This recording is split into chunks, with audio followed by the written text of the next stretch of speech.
Yo,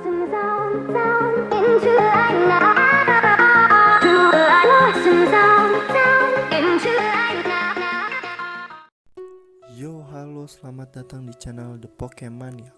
Sesuai janji gue, di part 2 gue bakal lanjut ngebahas episode 11-20. Lanjut aja kita bahas Pokemon Season Sword and Shield episode 11-20. Episode 11, Koharu, Yamper, and Sometime Gengar tuh. Episode ini menceritakan tentang dua cerita, hubungan antara Koharu dan Yamper, juga kemunculan pertama Gengar di lab Profesor Sakuragi. Ternyata Koharu selama ini di sekolah diketahui masih belum tahu ingin menjadi apa ketika besar nanti. Dan di tempat lain, Ash dan Go bermain ke sebuah taman tempat Pokemon mereka berada. Tiba-tiba ada kejadian Tailo menyerang ketiga Rumpel. Saat kejadian tersebut, ketiga Rumpel berevolusi dan ternyata ketiganya adalah Cascoon. Tidak sesuai prediksi Go selama ini. Scene berganti ketika tiba-tiba di lab Profesor Sakuragi mati lampu dan Renji berniat untuk menyalakannya kembali ke ruang bawah tanah bersama Magnet Mike. Di sana Gengar muncul dan mengganggu Renji hingga dia pingsan. Ash, Go, Kikuna, dan Profesor Sakuragi saat memasuki ke dalam lab melihat kondisi gelap dan menuju ruang bawah tanah melihat Renji yang sedang pingsan dan Magnet Mike yang terlilit kabel akibat ulah Gengar. Akhir cerita, Gengar melawan Yamper dan Yamper hanya dapat mengikuti perintah Koharu. Setelah Koharu berhasil memerintahkan Yamper untuk menyerang Gengar dan Gengar berhasil terlempar keluar, Koharu sangat senang dan menyadari Yamper selalu melindunginya. Scene terakhir menunjukkan Gengar masih ada di lab Profesor Sakuragi dan bertekad untuk mengganggu.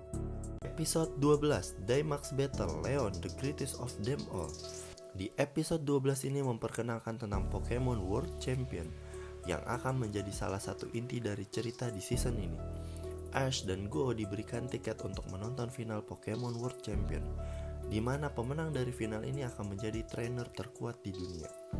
Renji dan Kikuna menjelaskan kepada Ash tentang Pokemon World Champion, di mana Pokemon World Champion adalah tempat di mana juara dunia diputuskan. Final Pokemon World Champion ini terjadi di Galar Region. Ash dan Go pergi menuju Galar Region untuk menyaksikan pertandingan final tersebut. Saat di pesawat, tiba-tiba ada Pokemon yang melewati pesawat yang mengakibatkan gangguan pada pesawat. Pokemon tersebut kemungkinan adalah Eternatus. Tim Rocket juga dikirim oleh Giovanni untuk menangkap Pokemon yang ada di Galar, dan tim Rocket ditunjukkan telah mendapatkan Rotom-Phone dari Giovanni. Pertandingan final Pokemon World Champion ini didapatkan berdasarkan 8 trainer teratas yang disertifikasi oleh Komisi Pertempuran Pokemon, yang dikenal sebagai Master 8. Setelah bertarung dengan sengit, sekarang hanya ada 2 finalis. Pertama adalah Lance, anggota Kanto Elite Four, pemenang Driftle City Pokemon World Tournament, anggota aktif dari Pokemon G-Man, dan seorang ahli Pokemon tipe Dragon. Finalis kedua adalah Leon, juara tak terkalahkan dari Galar dan superstar yang mengalahkan 100 penantang dari seluruh dunia. Pertandingan final ini hanya menggunakan satu Pokemon. Lance mengeluarkan Red Gyarados dan Leon menggunakan Charizard. Pertandingan antara Charizard dan Red Gyarados cukup intens dari segi pertarungan dan jual beli serangan, dan memang menunjukkan pertandingan final yang sengit seperti mengingatkan kita saat Ash Greninja versus Alan Charizard. Sebelum pertandingan berakhir, Red Gyarados menjadi Dynamax dan Charizard menjadi Gigantamax. Gue bakal ngasih tahu perbedaan singkat Dynamax dan Gigantamax. Dynamax hanya mengubah ukuran dan move, sedangkan Gigantamax dapat mengubah ukuran, move, bentuk Pokemon dan kekuatannya juga akan lebih kuat dibanding Dynamax. Hanya beberapa Pokemon yang dapat melakukan Gigantamax. Kembali lagi ke cerita, akhirnya Red Gyarados kalah dan Leon menjadi trainer terkuat di dunia setelah mengalahkan Lance. Ash yang menyaksikan pertandingan kagum dan bertekad untuk melawan Leon. Setelah pertandingan selesai, tim Rocket bertemu dengan Dreadnought Pokemon dari Galar. Dan saat tim Rocket berusaha menangkap Dreadnought, tiba-tiba Dreadnought berubah menjadi Dreadnought Gigantamax dan menyebabkan kerusakan pada stadion. Episode 13, Ash vs Leon, The Road to the Strongest. Lanjutan dari episode 12 ini, Gigantamax Dreadnought masih mengamuk di luar Stadion Winden. Ash dan Go memutuskan untuk menangani situasi ini. Tetapi serangan Pikachu dan Scorbunny tidak mempan terhadap Gigantamax Dreadnought. Tiba-tiba Ash Pikachu berubah menjadi Gigantamax karena terkena cahaya merah yang menyebabkan Dreadnought berubah. Ash tidak mengetahui bila berubah menjadi Gigantamax, move juga akan berubah. Leon yang tiba di tempat kejadian terkejut melihat Pikachu Gigantamax. Leon menyarankan Ash untuk menggunakan G-Max Volt Crash karena Leon yakin Pikachu dapat menggunakannya. Serangan tersebut menyebabkan Dreadnought kembali ke kondisi semula dan Pikachu juga kembali ke kondisi semula. Ash ketika bertemu dengan Leon memohon kepada Leon untuk bertarung. Keesokan harinya di luar Winden, Ash dan Go menikmati scone lokal. Saat sedang makan, Go menangkap Scover yang mengambil scone milik Ash. Go menjelaskan tentang cara Ash untuk bisa melawan Leon. Saat sedang dijelaskan, Leon tiba-tiba datang dan menerima tantangan Ash. Di scene lain, tim Rocket berhasil menangkap Chewtle, bentuk pra-evolusi dari Dreadnought, untuk diberikan kepada Giovanni. Di Stadion Winden, Leon memberikan Dynamax Band kepada Ash untuk mengontrol Dynamax, dan Leon juga menjelaskan tentang perubahan nama move saat berubah menjadi Dynamax atau Gigantamax. Pertandingan dimulai, Ash menggunakan Pikachu dan Leon menggunakan Charizard-nya. Hasilnya Ash kalah dari Leon setelah mereka sama-sama berubah menjadi Gigantamax. Ash makin bersemangat untuk menjadi Pokemon Master setelah bertanding dengan Leon. Dan Leon juga menyemangati Ash. Di pertarungan selanjutnya harus pertarungan ofisial. Episode 14, First in the Unova Region, The Red Battle at the Ruins. Ash dan Go tiba di Unova Region untuk mengungkapkan situs reruntuhan bernama Ruins of the Titan yang ditemukan di Desert Resort. Sesampainya di reruntuhan Titan, tiba-tiba Darmanitan yang sedang melakukan Zen Mode berubah menjadi Darmanitan dan mulai menyerang. Sebelum melakukan penyerangan, Go langsung menangkapnya. Dan Go juga saat baru memasuki reruntuhan juga menangkap Sandil. Singkat cerita, Ash dan Go melakukan Red Battle saat bertemu dengan Golruk raksasa yang tingginya 2,8 meter. Ash menggunakan Dragonite dan Go menggunakan Darmanitan yang baru saja ditangkapnya. Golruk raksasa tersebut berhasil ditangkap Go. Scene terakhir menunjukkan kemunculan Gengar yang masih ada di taman tempat Ash dan Go Pokemon tinggal mengamati Ash dan Go. Episode 15, No Day, Where is Cubonbon? Musim dingin turun di Vermilion City menyebabkan lab Profesor Sakuragi perlu memperbaiki sistem jaringan. Profesor Sakuragi menyarankan untuk Ash dan Go pulang sementara selama perbaikan sistem jaringan. Saat Go pulang, ternyata dia menjatuhkan hadiah yang akan diberikan kepada orang tuanya, sehingga Ash perlu menyusul Go. Sesampainya di apartemen, Go hanya bertemu dengan neneknya dan menjelaskan bahwa orang tua Go sedang sibuk sehingga akan pulang terlambat. Go memutuskan untuk menyusul kedua orang tuanya ke kantor dengan membawa makanan buatan neneknya. Saat melewati taman, Go melihat Cubone yang diganggu oleh Monkey. Akhir cerita, Go berhasil mendapatkan Cubone karena Cubone merasa senang Go telah membantu Cubone mencari tulang.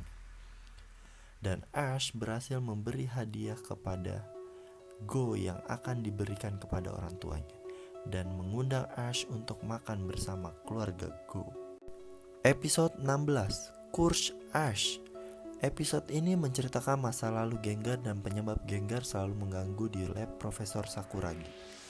Scene bermula ketika Renji kembali diganggu oleh Gengar dan Ash, Go bertekad untuk menangkap Gengar. Ash yang ternyata diikuti oleh Gengar dan Go mengatakan bahwa Ash terkena kutukan dari Gengar dan akan selalu sial. Lalu Ash terkena serangkaian peristiwa malang. Ash memutuskan untuk bergegas keluar dari lab Profesor Sakuragi untuk mencari udara segar. Gengar yang menempel dengan Ash terpaksa ikut ke jalan ke kota Vermilion. Saat berlari tanpa sengaja, Ash menabrak trainer lain dan ternyata itu adalah mantan trainer Gengar yang sengaja meninggalkan Gengar di sebuah gedung yang sekarang sudah menjadi lab Profesor Sakuragi.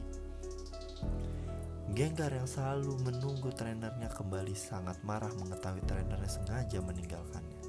Dan Gengar selalu mengganggu manusia semenjak. Gengar yang marah setelah menyerang mantan trainernya langsung meninggalkan Ash. Singkat cerita, Gengar dan Ash melawan tim Rocket yang memiliki niat awal memanfaatkan kejahatan Gengar agar mau bergabung dengan tim Rocket, tetapi ditolak oleh Gengar karena dia sudah tidak percaya dengan manusia. Setelah mengalahkan tim Rocket, Ash langsung kehilangan kesadaran. Ketika sadar, Ash sudah ada di lab Profesor Sakuragi, dan di sana Gengar meminta Ash untuk bergabung dengan timnya. Dan Ash akhirnya berhasil menangkap Pokemon keduanya di season Sword and Shield ini, yaitu Pokemonnya adalah Gengar. Episode 17, Scorbunny Use Your Flaming Kick, Face Tomorrow. Scene berpula ketika Ash dan Go melakukan latihan pertempuran. Go dan Manitan berjalan dan menantang Scorbunny untuk menggunakan serangan api. Dan diketahui Scorbunny tidak bisa menggunakan serangan tipe api. Go menjelaskan kepada Koharu dia tidak bermasalah apabila Scorbunny tidak bisa menggunakan serangan tipe api. Tetapi Scorbunny kecewa karena Go tidak mendukung Scorbunny. Akhir cerita, Scorbunny berhasil menggunakan Ember dengan cara yang berbeda saat melawan tim Rocket. Dan karena terlalu bersemangat, Scorbunny berevolusi menjadi Rabot. Setelah berhasil mengalahkan tim Rocket, Go terkejut karena Rabot mengalami perubahan dengan sifatnya yang baru. Episode 18, Ash Participate the Pokemon World Championship. Di lab Profesor Sakuragi, Ash belajar mengenai Pokemon World Championship memiliki peserta lebih dari 10.000 peserta. Renji menyarankan Ash untuk mencari lawan yang kuat agar dapat naik peringkat dengan cepat. Dan setelah dicari, lawan tersebut adalah Visquez, gym leader sementara Vermilion City. Ash terkejut karena yang dia pikir Surge adalah gym leader Vermilion City saat dia masih mengumpulkan gym badge Kanto. Profesor Sakuragi mengatakan Surge sedang menjalani pelatihan saat ini dan Visquez menjadi pengganti sementara. Sesampainya Ash di gym, Go yang baru menyusul karena baru saja menangkap Spearow, Visquez terkejut saat Ash memperkenalkan diri karena Surge pernah bercerita tentang Ash yang berhasil mengalahkannya. Pertandingan Pokemon World Champion pertama untuk Ash dimulai dan di sini pertama kali dikenalkan Rotondron sebagai juri pertandingan Pokemon World Champion. Pertandingan masing-masing trainer mempunyai 2 Pokemon. Ash menggunakan Pikachu dan Gengar, sedangkan Visquez menggunakan Raichu dan Electrode. Gengar berhasil mengalahkan Raichu, tetapi Gengar dikalahkan oleh Electrode, yang kemudian Electrode dikalahkan oleh Pikachu dan menjadikan Ash pemenang pada pertandingan ini. Dari hasil pertandingan pertamanya, Ash naik peringkat menjadi peringkat 3763. Episode 19, I'm Ditto, diawali dengan Ash dan Go yang ingin menonton secara langsung syuting Pokemon. Saat di perjalanan, Go menangkap Rattata. Episode ini menceritakan tentang Pokemon Ditto yang menjadi artis, tetapi belum bisa menggunakan move transform dengan baik karena takut oleh sutradara film yang keras terhadap semua kru. Singkat cerita, pada cerita ini tim Rocket yang diikuti oleh Ditto karena kabur dari studio syuting membantu Ditto tersebut agar bisa berakting dengan baik. Terutama Jessie di sini yang paling bersemangat untuk membantu Ditto. Di akhir cerita, Ditto berhasil menghilangkan rasa takutnya dan sangat berterima kasih dengan tim Rocket karena telah berhasil membantunya. Episode 20, Go Towards Your Dream, Ash and Go. Episode ini menceritakan Ash, Go, dan Koharu membantu Profesor Sakuragi untuk mengadakan Pokemon Camp. Anak-anak tersebut akan dibagi menjadi 3 kelompok yang dipimpin oleh Ash, Go, dan Profesor Sakuragi. Saat di perjalanan, Ash dan kelompoknya ditantang oleh seorang trainer yang juga mengikuti Pokemon World Champion. Pertandingan 1 lawan 1 antara Pikachu dan Meganium. Pertandingan dimenangkan oleh Ash dan peringkat Ash menjadi 1512. Anak-anak yang bersama Ash kagum setelah melihat pertandingan Pokemon Ash. Di kelompok Go dan Koharu, Go menangkap semua Pokemon yang dilihatnya seperti PJ, sepasang Nidoran, Oddish, Poliwag, Grimer, Ekans, Perfectly, dan anak-anak yang bersama Go kagum karena Go bisa menangkap semua Pokemon tersebut. Akhir cerita, setelah semua berkumpul di pelabuhan Vermilion, tim Rocket muncul dengan pura-pura mengatakan akan ada Lugia yang ternyata Lugia tersebut hanyalah Lugia tiruan. Dari kejauhan Lugia asli muncul dan menyerang tim Rocket. Dan diketahui di akhir cerita Lugia tersebut adalah Mew yang melakukan penyamaran. Ya, selesai sudah cerita singkat Pokemon Season Sword and Shield episode 1-20. Untuk selanjutnya episode 21 akan dibuat video yang berbeda. Sebelum diakhiri jangan lupa komen untuk kritik, saran, dan request mau membahas apa ke depannya. Share ke teman-teman kalian, like jika kalian suka video ini, dan subscribe untuk mengetahui updatean terbaru dari gue. Terima kasih.